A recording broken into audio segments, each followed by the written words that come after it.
नमस्कार। आइए बात कर लेते हैं सबसे पहले कनिष्ठा उंगली के बारे में।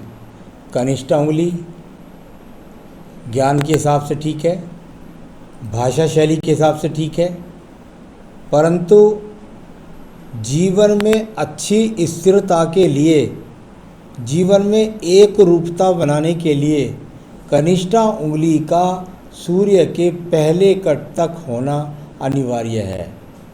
यदि कनिष्ठा की उंगली सूर्य के पहले कट तक नहीं पहुंचती है तो व्यक्ति के जीवन में अस्थिरता जरूर रहती है। चाहे कोई भी स्थिति हो, उनके अंदर अस्थिरता जरूर रहती है। साथ ही साथ बड़े निर्णय में बहुत जल्दबाजी करके कई बार व्यक्ति नुकसान भी उठा जाता है। तो थोड़ा इस चीज़ को आपको ध्यान रखना होगा। सूर्य की उंगली यश और मान सम्मान के लिए जानी जाती है। जब सूर्य की उंगली बृहस्पति की उंगली से अगर लगभग बराबर रहे और साथ ही ये बीच का गैप हो तो व्यक्ति को अपने परिवार से, अपने माता पिता से दूर रहना पड़ता है। उनकी सेवा वो अपने अनुरूप नहीं कर पाता।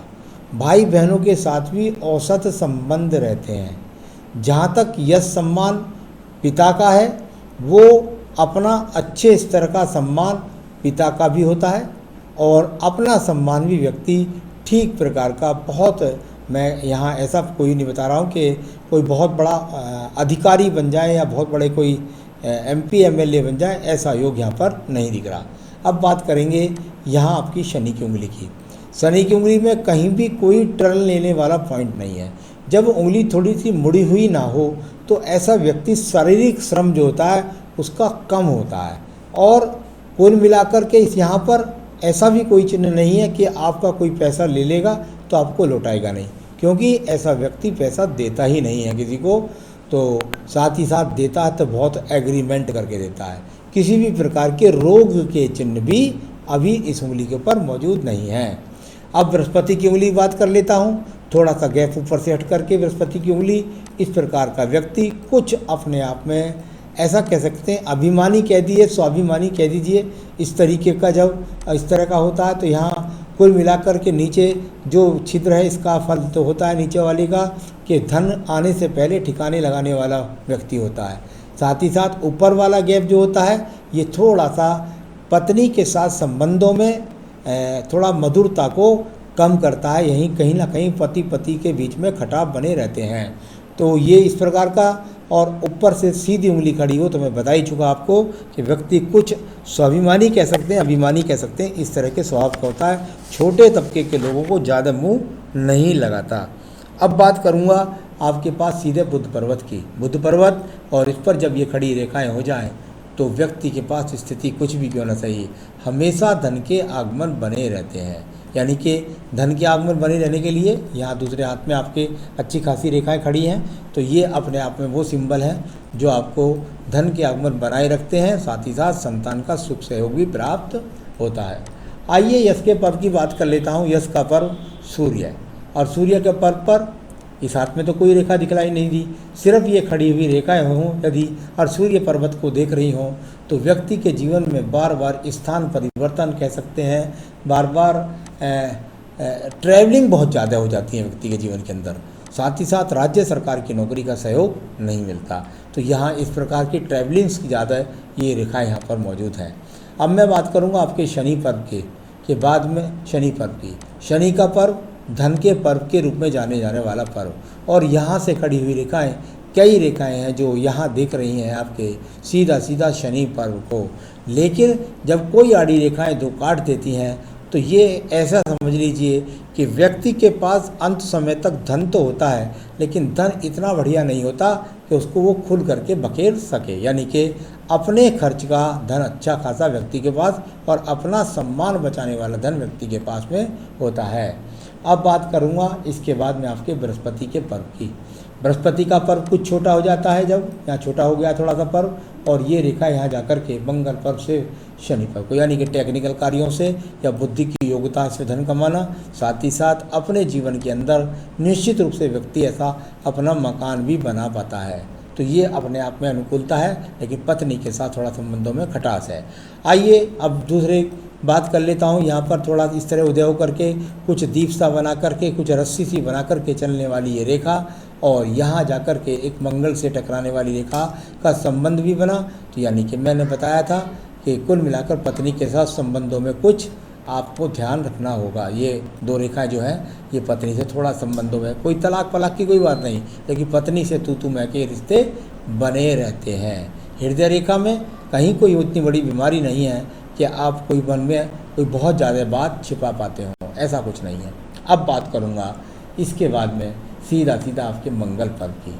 मंगल पर्व और इस पर अगर सीधे सीधे रेखाएं ना हो तो जीवन थोड़ा सा मेहनत करके थोड़ी टिपिकल स्थितियों के साथ में व्यतीत होता है। तो यहाँ कुल मिलाकर के मेहनत करते हैं आप। कर्म वाली रेखाएं आपके हाथ के अंदर हैं। खाली बैठ करके ऐसा व्यक्ति हाथ पे हाथ रखे घर पर सपने नहीं देखता है। तो ये अपने आप में वो रेखाएं हैं जो आपको कर्म करवाती हैं। तो कर्म करने वाली रेखाएं आपके पास मौजूद है। अब बात करूँगा आपकी इसके बाद में मंगल के द्वितीय पर्व की।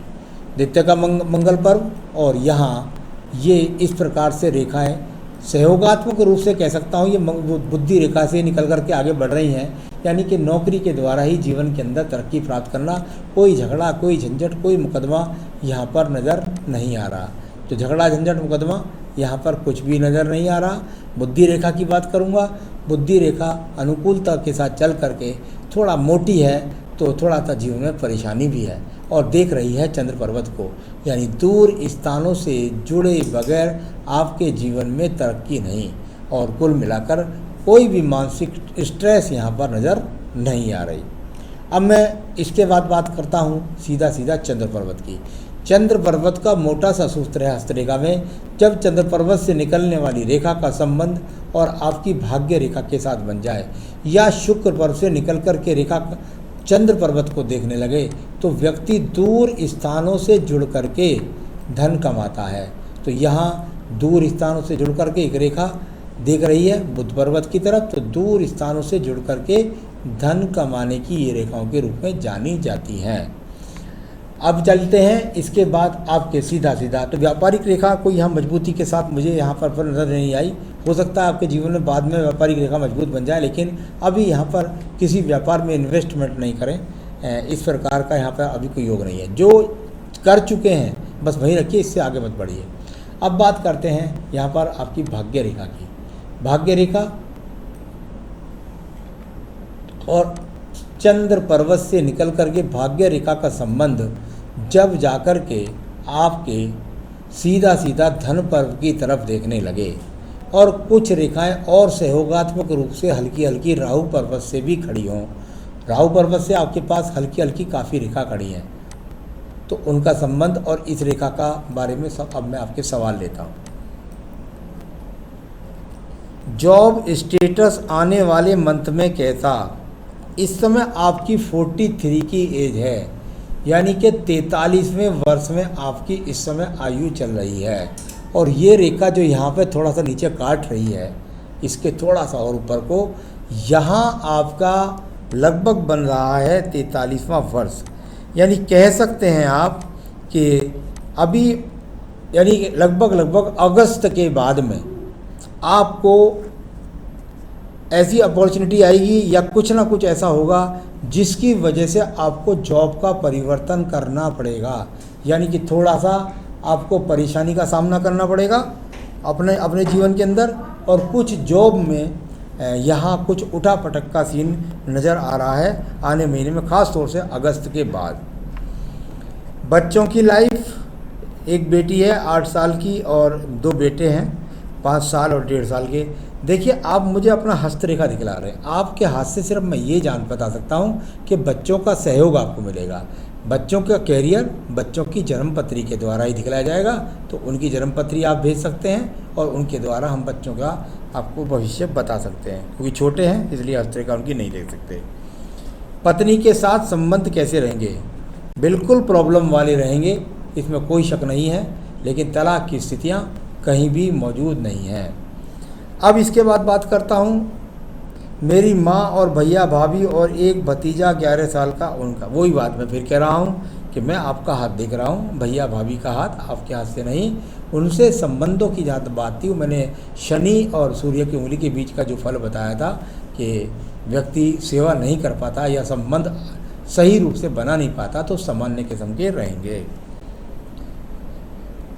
आपका हाथ कैसा है? कुल मिलाकर के ये एक सामान्य श्रेणी का हाथ है, ये कोई बहुत शानदार श्रेणी का हाथ आपका मेरे पास नहीं है। आयु रेखा से जो ये कदम कदम पर आपको रेखा निकल रही हैं, ये वो रेखाएं हैं जिनके द्वारा व्यक्ति को प्रगति मिलती रहती है। यानी इनको कहें तो इनकी शुरुआत हुई है आपके जीवन में 30वें वर्ष में, कुछ प्रमोशन मिला, कुछ प्रगति हुई, उसके बाद में फिर आपको करीब करीब 36वें वर्ष में ऐसा हुआ, फिर आपके जीवन में अब 44वें वर्ष में कुछ ऐसा होने वाला है, फिर आपके जीवन में 50वें वर्ष में ऐसा कुछ होने वाला है, फिर आपके जीवन में 55 में कुछ होने वाला है। यानी कोई प्रोग्रेस या कोई स्थान परिवर्तन या कोई जॉब परिवर्तन, ऐसे चिन्ह लगातार आपके जीवन में आते रहेंगे। तो ये सब वो चिन्ह हैं। अब बात आ गई, बहुत दिनों से लॉटरी के लिए कोशिश कर रहा हूँ, स्मॉल अमाउंट निकलता है पर जैकपॉट नहीं लग रहा। मैं जब आपका राहु पर्वत दिख रहा था तो मुझे कोई पक्की रेखा नहीं मिल रही यहाँ से। तो ये छोटी छोटी वो रेखाएँ हैं राहु पर्वत पे जो बनी हुई हैं, जो आपको यहाँ पर आपको छोटा छोटा अमाउंट दिलवाती रहती हैं। तो यहाँ मुझे अभी कोई बहुत बड़ा योग नहीं लगता। हो सकता है आपके महीने हाथ में 9-10 महीने में ऐसी रेखा बन जाए तो मैं आपको मना नहीं करूँगा कि आप लॉटरी में पैसा ना लगाएं, लेकिन इतना ना लगाएं कि जो आपके घर का बैलेंस बिगाड़ दे, तो आप वो भी कर सकते हैं। अब बात करेंगे शुक्र पर्व के बारे में। शुक्र पर्व अच्छे संसाधनों के लिए जाना जाता है। यहाँ पर शुक्र पर्वत अच्छे संसाधनों वाला, ठीक ठाक आपके पास शुक्र पर्वत है, संसाधन ठीक ठाक हैं आपके पास में। साथ ही साथ यहाँ पर थोड़ा सा ज़्यादा लग्जरियसता से बचें। तो कुल मिलाकर ऐसी जो रेखा यहाँ जब ज़्यादा काटने लगें तो थोड़ा सा हो सकता है कि पुरुषों वाले लोग कभी कभी दे देती हैं, तो थोड़ा लग्जरियस जीवन से बचें। यानी जीवनचर्या को जिए, लेकिन वो अनुकूल वातावरण के साथ भी जिए। आइए अब आयु रेखा की बात करते हैं।